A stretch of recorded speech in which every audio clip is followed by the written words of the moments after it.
Bienvenue au Starter du jour pour bien démarrer sa journée. Aujourd'hui, pourquoi est-ce si difficile de vivre en paix?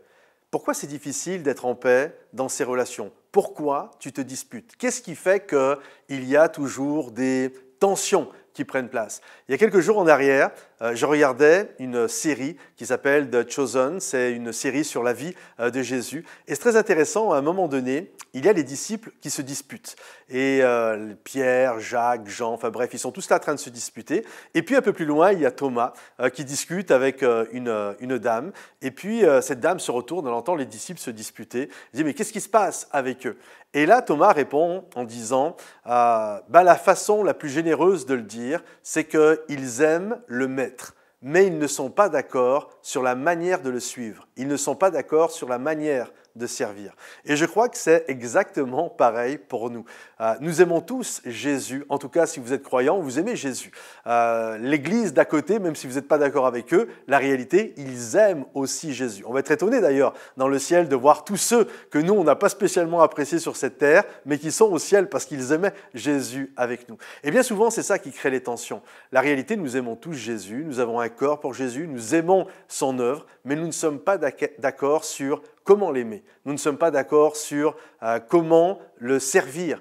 Et bien souvent, c'est ça qui génère toutes sortes de complications et de défis au milieu de nous. Lorsque, par exemple, Pierre a évangélisé Corneille, le premier des païens qu'il a amené au Seigneur, lorsqu'il est revenu, les apôtres, tous les autres, les frères de Jérusalem, n'étaient pas d'accord parce que eux, dans leur tête, lorsque Jésus leur demandait d'aller en Judée, Samarie, jusqu'aux extrémités de la terre, c'était pour, grosso modo, évangéliser les Juifs. Sauf que là, la méthode changeait. Et heureusement que c'est Pierre, il a réussi à développer, leur expliquer ce que Dieu lui avait demandé, puis finalement, il a gagné tout le monde.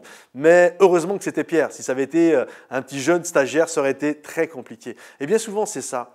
On se dispute parce qu'on n'est pas d'accord avec les autres. On n'est pas d'accord sur comment ils font les choses. Des moments, on peut se disputer avec nos enfants parce qu'on n'est pas d'accord sur comment ils veulent vivre leur vie. On se dispute avec un frère dans l'église, une sœur dans l'église. On va se disputer avec un cousin, une cousine, un oncle parce qu'ils font de manière différente. Et nous, dans notre tête, c'est un peu de l'orgueil ça. La seule et bonne manière qui vaille, c'est si tu fais comme moi, je désire que tu fasses. Mais la réalité, nous sommes tous différents. Nous avons tous des approches différentes. Il y a des évangélistes qui aiment prêcher à des foules. Il y a des évangélistes qui aiment prêcher sur un banc, au milieu des gens qui passent dans le marché. D'autres sont plus introvertis, ils sont sur Internet et créent des sites, etc. Bref, il y a 1001 méthodes.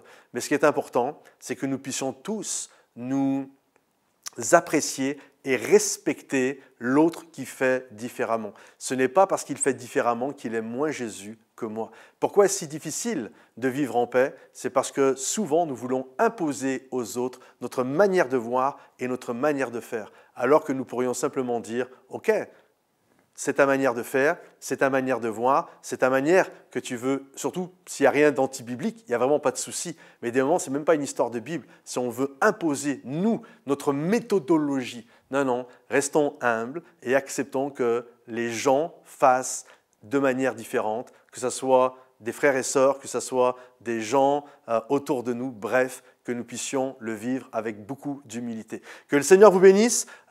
Si vous pensez que ce message peut encourager quelqu'un, pensez à le partager, likez-le bien pour qu'il puisse être dans le fil d'actualité. Que Dieu vous bénisse, les amis, et à bientôt. Bye bye.